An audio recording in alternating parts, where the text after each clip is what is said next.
Welcome to the Real Estate Pros Show, where we interview real estate investing professionals from coast to coast, as well as the service providers that serve the real estate investing industry.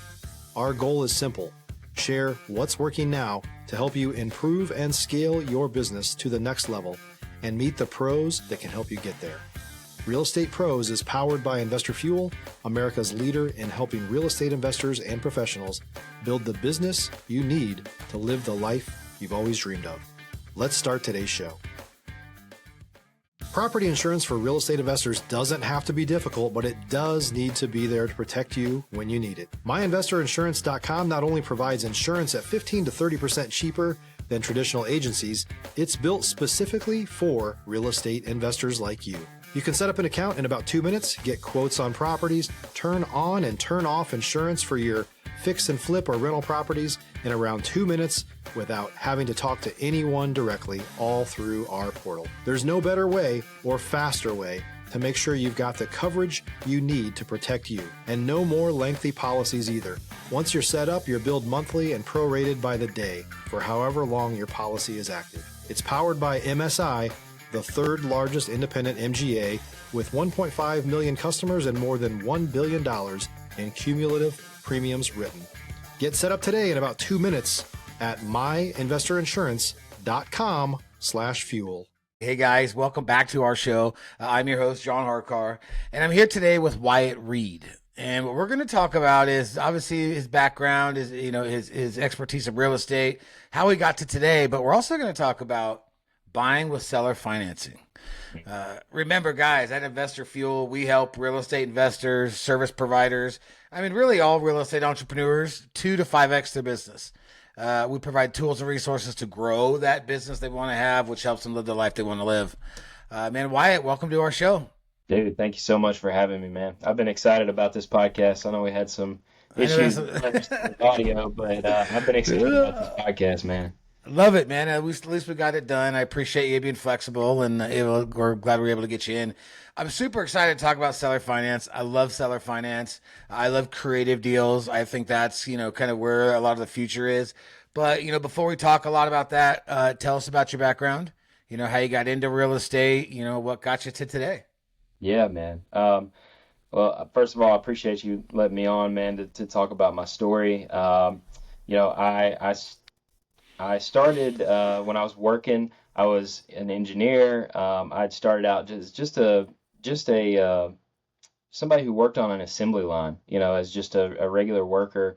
I worked my way up into maintenance. I worked my way up into engineering. It was funny because I flunked out of college, and I had a engineer's salary and position before some of my buddies graduated from college. So that tells you anything about work ethic, man. I hated school, but I can work, right? So where did that work ethic come from? Like, where in your life did that come from?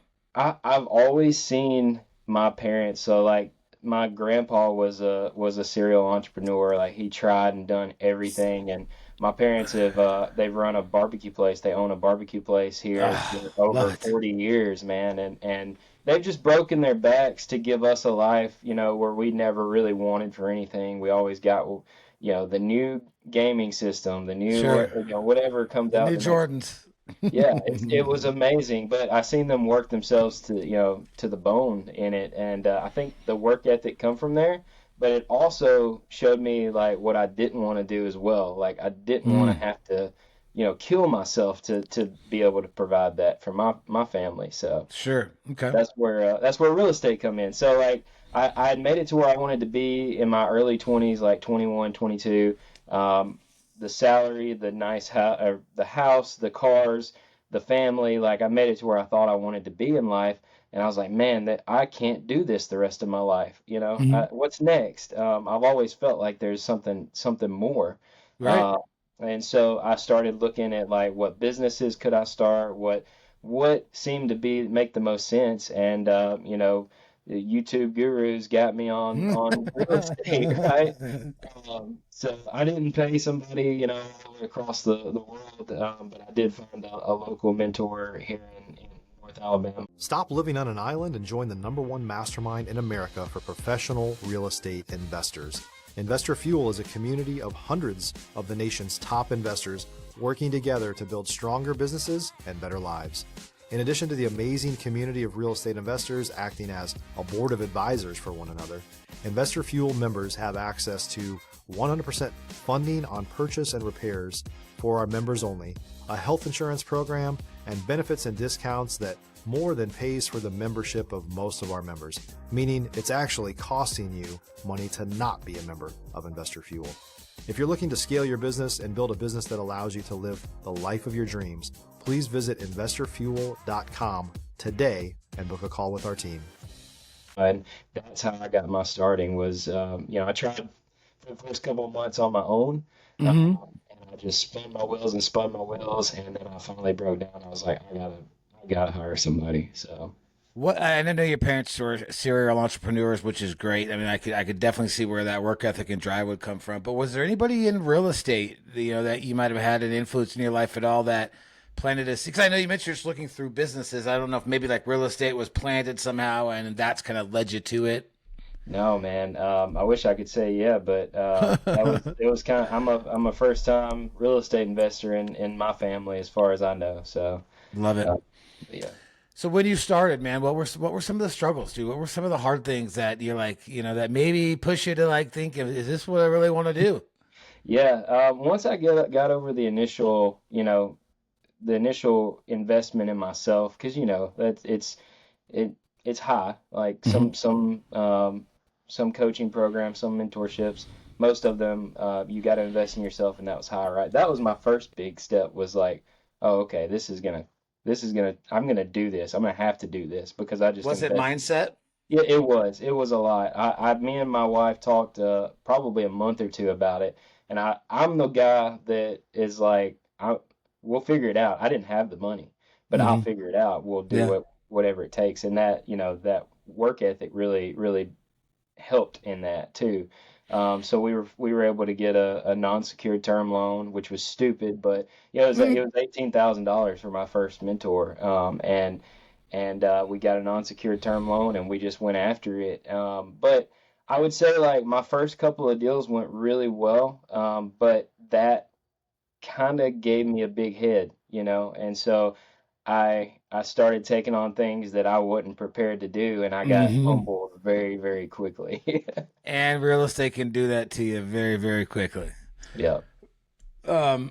Excuse me. So as you kept growing, I mean, were there any other things that you kind of struggled with as far as, maybe some processes or maybe like selling deals or doing, stuff like that? Yeah, so I didn't have the money to do the paid marketing, like the postcards, the texting, all the paid marketing and stuff. So I had to hustle, network. All my first 5 deals came from wholesalers and realtors. I got one off Craigslist, referrals, stuff like that.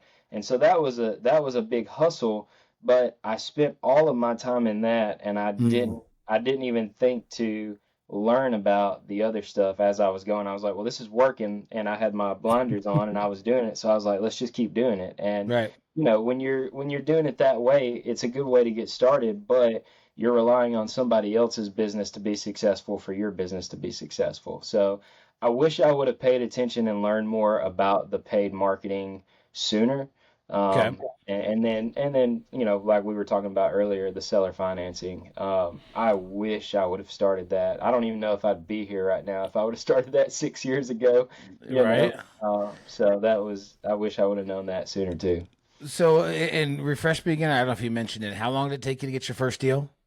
So once I hired the mentor, it took me three, maybe 4 months to get my first deal.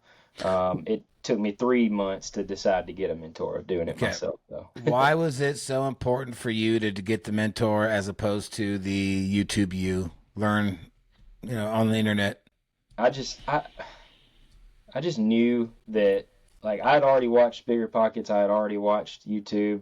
I went to a couple of events, and I was like, they were talking about mentors. Everybody was talking about mentors and masterminds, which I had no clue what a mastermind was at the time. Right. And I was like, okay, well, if I'm going to do this, I'm going to have to do this, Nice. I love it. Okay, cool. So it brings us up to kind of like today. What does your team look like? What does your business look like? If you're looking for consistent, high-quality leads, look no further than Investor Machine. Investor Machine isn't just another agency. It's the most sophisticated, data-driven lead generation company on the planet for real estate investors, and serves the role of being not just a lead generator for your business, but a marketing partner that is helping you achieve your goals along the way. Go to investormachine.com to learn more and schedule a call with our team today.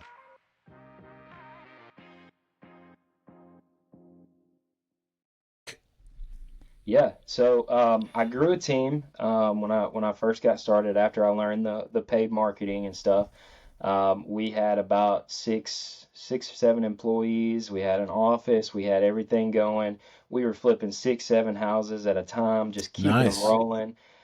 It was the worst time of my life. I'll, I I'll don't tell know you. why, but explain that. So yeah, I mean, we were always continuously like pulling from projects to pay for other projects. Contractors were never doing what they said they were going to do. We missed things. When you're rolling and doing that many deals, you miss some things. Hmm. If you don't have like professionals in that position to do it for you, right? Yeah. But I missed stuff, and we were making our first year. I remember having this conversation with our partner. Our tax lady said we made $600,000, which was amazing to me. But I was like, we don't have any money. We don't I'm have about to any. say, how much did you keep? How much is Yeah, left? You know? we had nothing. We Yeah. literally had nothing. No. Our employees were being paid before us, and that was usually the employees. We kept the business running, and we just thought that was how it was for gonna be our first, few years. But we hit this wall, and we were like, man, we can't keep doing this. We had a couple of people that were doing the seller financing thing. I Hmm. had done the rental properties. I'd bought like 5 or 6 rental properties. I Yep. hated being a landlord, right? That was Right. when I first got started. I hated dealing with these people. Even with a property manager, it was still a pain in the butt. Yeah, Um, yeah. Unless you have the right one. I mean, if you have the right one, and then they can make it go smooth as butter. But yeah, if you got one that maybe isn't as up to point, can be rough. it's tough, man. Yeah, Yeah. for sure. But Yeah. we were like, at the time when we first got introduced to seller finance, we waited a whole year before we actually tried to do it because we didn't understand it, and we were Hmm. like, we're doing what we know what to do, and then we finally were just like burned out, and we were like, we can't keep doing this. We're not making any money. Yeah. But we tried it on one deal, and we made like I think it was like 15 or 20 grand up front from a down payment, and we had like $600 or $700 net coming in a month off that one house. And Yeah. now, like it when you sell or finance, you're essentially being the bank instead of a landlord. All the responsibility goes to them now, the tenant buyer. Right. And so we were hooked from there. We started building up the portfolio. We have around 160 doors.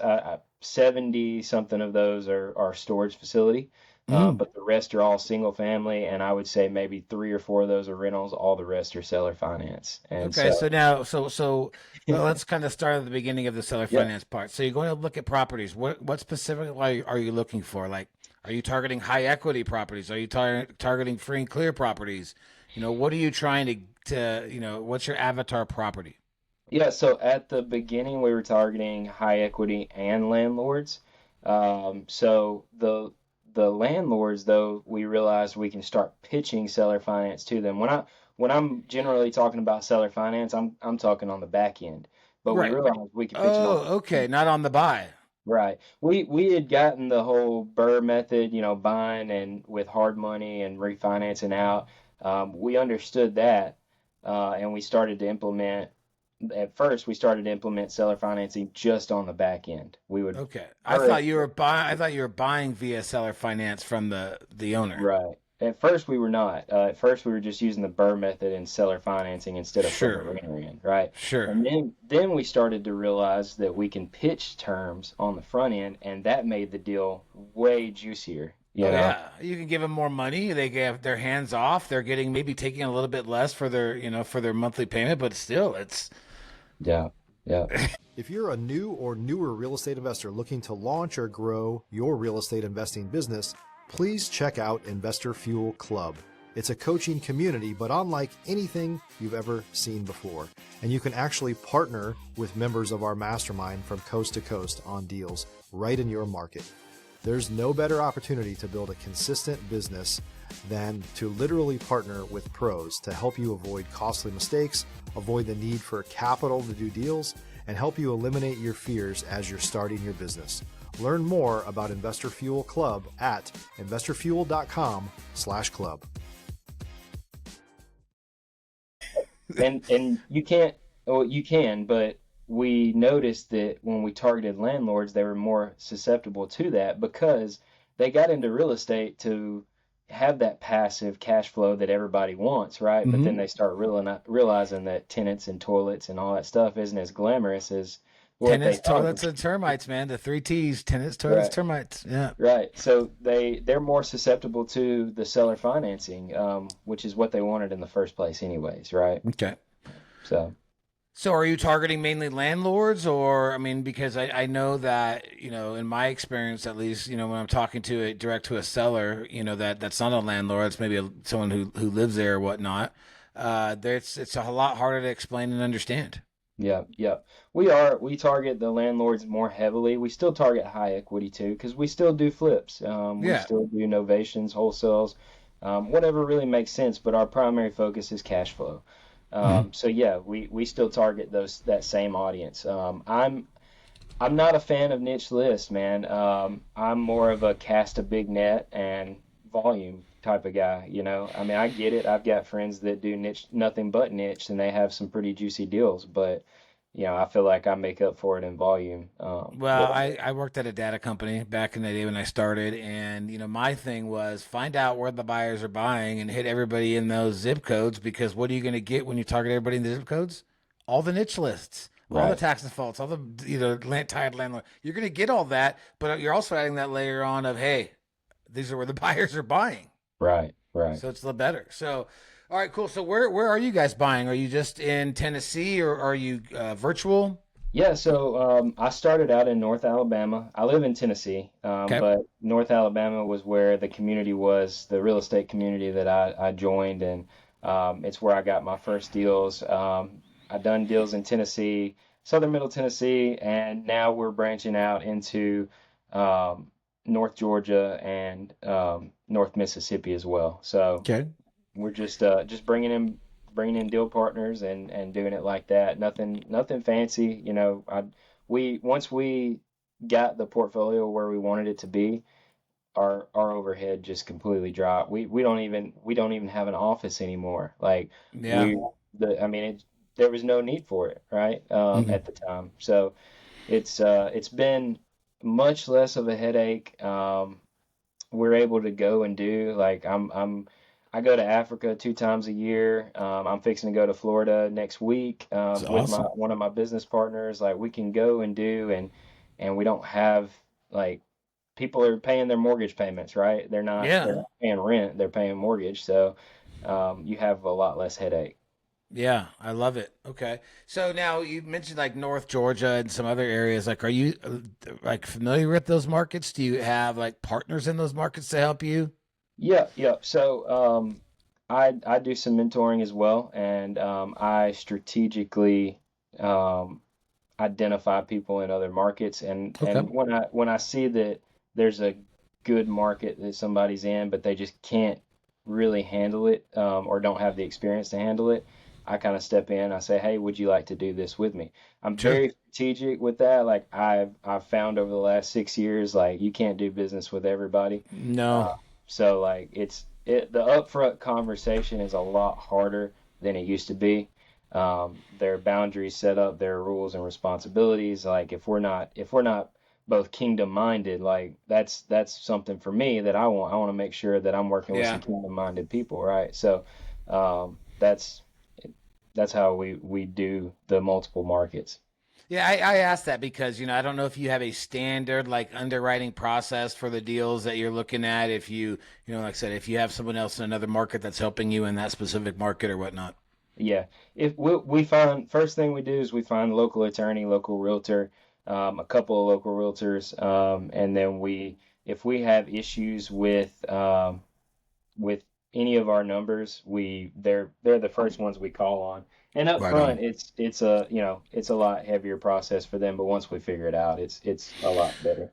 Yeah, I figured. I figured he had at least had a general kind of rule on how you're looking at these things. What kind of mistakes are you seeing people that are starting to try to do seller finance, like maybe on their own? Maybe they didn't learn properly. Like, what are the mistakes you're seeing or you're looking at? Yeah, based around seller financing, I'm as far as like mistakes, it's more towards like general real estate mistakes. They people come in and they think that they have to wholesale. They don't have the other options or they don't know enough about the other options. But I always tell everybody like, as if your credit's good, you can refinance. But if it's not, you can pitch terms. And dialing in that conversation. That's one of the seller finance struggles that I see, the confidence in being able to pitch terms. Because when you're first getting started, if you don't have a mentor, like the the most, at least what I've seen is like they only know how to pitch a lowball cash offer because they're trying Yeah. to wholesale it. And I tell Yep. people all the time, like, I can beat your lowball cash offer out by 30, 40 grand because I have two or three other options that I can give them. Right. Hmm. So be a well-rounded investor, like learn the other strategies as well. That's good advice. What trends are you seeing in the investing world, whether it's wholesale, whether it's buy and hold, fix and flip, whatever? Yeah, our flips are definitely sitting on market a little bit longer. That's for sure. Seller financing was iffy for the last um, since November. So um, a lot of the tenant buyers that we have are Hispanic, and a lot of the a lot of those guys didn't know what was going to happen, right, with the election and with everything going on. So it kind of slowed down. And honestly, like this is another good piece of advice that you should always be able to pivot with stuff like that. So like we were hot and heavy in seller financing and buying and holding, and when that happened, luckily we didn't have a lot on the market at the time for seller financing, and we were able to just transition those into flips. Right. And so we transitioned into flips. I've got like three on the market right now. That we just got finished with and put on the market. Nice. But seller financing has come back hard over the last 60 days, and I've even taken some of those ones that are on market to flip, and I've put it out to some of my Put it tenant out to buyers. seller finance. Yeah, it's usually Yeah, got to have the inventory for the demand. that's it, man. That's it. Just Well, being able to pivot. That's the big thing. that's awesome, dude. It sounds like you got a killer business, man. It sounds like I mean, you've been through it, you know it. What do you mentor people in? Do you mentor them in flips? Do you mentor them in wholesale? Do you mentor them in the whole game of how to really just talk to people about seller finance? Yeah. So seller financing and buy and holds are what I say should always be the foundation of what you do. Because like I said, just through my experience, once we got enough cash flow coming in, you can't tell me what to do. Like there's nothing that I have to do that I don't want to do, right? Right. And so cash flow should be at the foundation of everything, I believe. And but I teach people how to do the marketing. We go based on their budget, like we look at their finances, their income, expenses.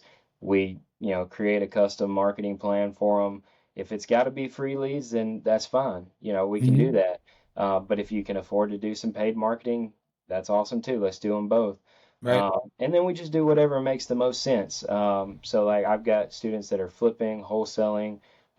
A lot of them are doing the seller financing though, because that's just the kind of people you attract what you essentially are, right? So like Yep. Hmm. I'm a portfolio guy, so I attract more portfolio type people. I So love it. I love it. If folks are out there listening and they want to reach out to you, they want to learn how to do the seller financing or talk to you about your business or deals or whatnot, what's the best way for them to get a hold of you? yeah, you can check us out at ascendyoursuccess.com, or you can just follow me on Facebook. I'm Wyatt Reed on everything. Okay. I think I may be the only redheaded Wyatt Reed. So just check us out. Oh, I love it, man. At least you have hair, bro. I'll leave my hat on. But guys, Wyatt, I appreciate you coming out here, man. This was awesome. Guys, I hope everybody out there enjoyed the show as well and took some good nuggets. And reach out to him, dude. I mean, the guy's running a successful business. Why would you not want to learn from someone like that? So Wyatt, thank you again, guys. We'll see you on the next one. Cheers. Yeah. Thanks for joining us for today's Real Estate Pros Show. You can learn more about the amazing benefits of the Investor Fuel Mastermind community, including surrounding yourself with hundreds of other rock stars, 100% financing for your deals, and members-only discounts from vendors you're likely already using that, as a member of Investor Fuel, will save you more than the cost of your membership. Visit investorfuel.com to learn more. If you're interested in joining us as a guest of this show, please visit investorfuel.com/pros to apply. You can also check the show notes for access to free resources, how to get access to world-class lead generation, and much more. Don't forget to subscribe so you never miss another episode. Have a great day. We'll see you on the next show.